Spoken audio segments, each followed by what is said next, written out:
मई 27, 2026 ONGC ने FY26 के results announce किए। कंसोलिडेटेड नेट प्रॉफिट 49,793 करोड़ रुपए, FY25 में था 38,329 करोड़ रुपए, 30% की ग्रोथ। रिजल्ट्स के दिन स्टॉक 4% गिरा, प्रॉफिट 30% बढ़ा, स्टॉक गिरा। ये पैराडॉक्स कैसे पॉसिबल है, आज इसी को समझेंगे। ONGC को समझने के लिए पहले एक इम्पॉर्टेंट बात सीखनी होगी। ONGC के दो तरह के नंबर्स होते हैं। स्टैंड अलोन, सिर्फ ONGC का खुद का oil production business. FY26 stand alone profit 32,894 crore रुपए। कंसोलिडेटेड NGC प्लस उसकी सब्सिडियरीज HPCL, MRPL, OVL सब मिलाकर FY26 कंसोलिडेटेड प्रॉफिट 49,793 करोड़ रुपए। कंसोलिडेटेड प्रॉफिट बढ़ा क्योंकि HPCL और MRPL ने अच्छा किया। स्टैंड अलोन प्रॉफिट गिरा क्योंकि ONGC के खुद के ऑयल फील्ड से प्रोडक्शन कम हुई। मार्केट ने स्टैंड अलोन को देखा और स्टॉक बेचा,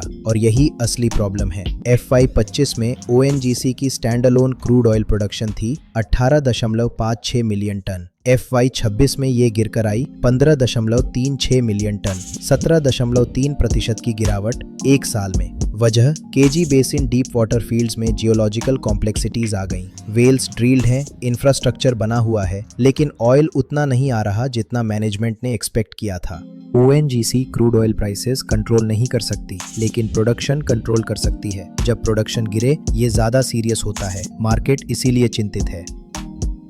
अब FY26 के इंपॉर्टेंट नंबर्स देखते हैं सिंपली।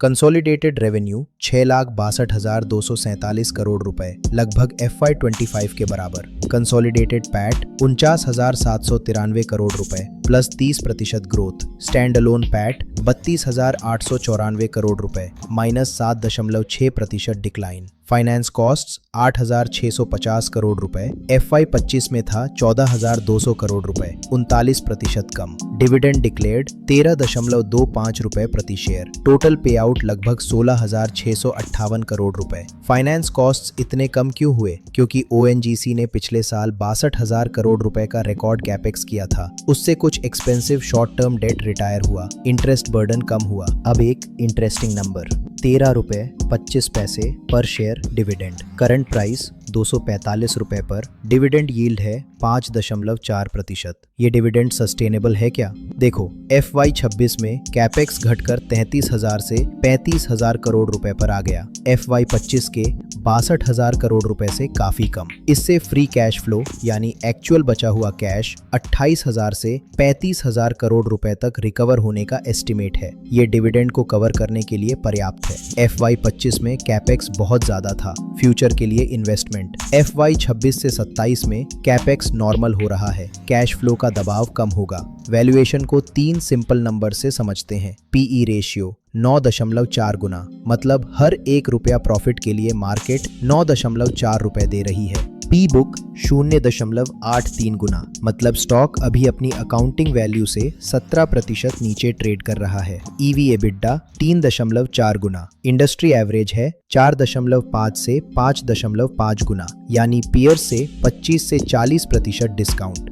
ये नंबर्स चीप लगते हैं, लेकिन ये भी समझो मार्केट प्रोडक्शन डिक्लाइन को प्राइस कर रही है। डिस्काउंट हमेशा विदाउट रीजन नहीं होता। अगर आप ONGC को फॉलो करना चाहते हो तो एक नंबर वॉच करो, Q1 FY27 crude oil production अगस्त 2026 में आएगा। ONGC मैनेजमेंट ने कहा है FY27 में stand alone production 21 million tonne होगी। FY26 में थी 15.36 मिलियन टन, यानी 37% की जंप का क्लेम है। अगर Q1 FY27 production 4.5 million ton या ज्यादा आई, थीसिस सपोर्ट होगी। अगर फिर मिस हुआ, यह ज्यादा सीरियस सिग्नल होगा।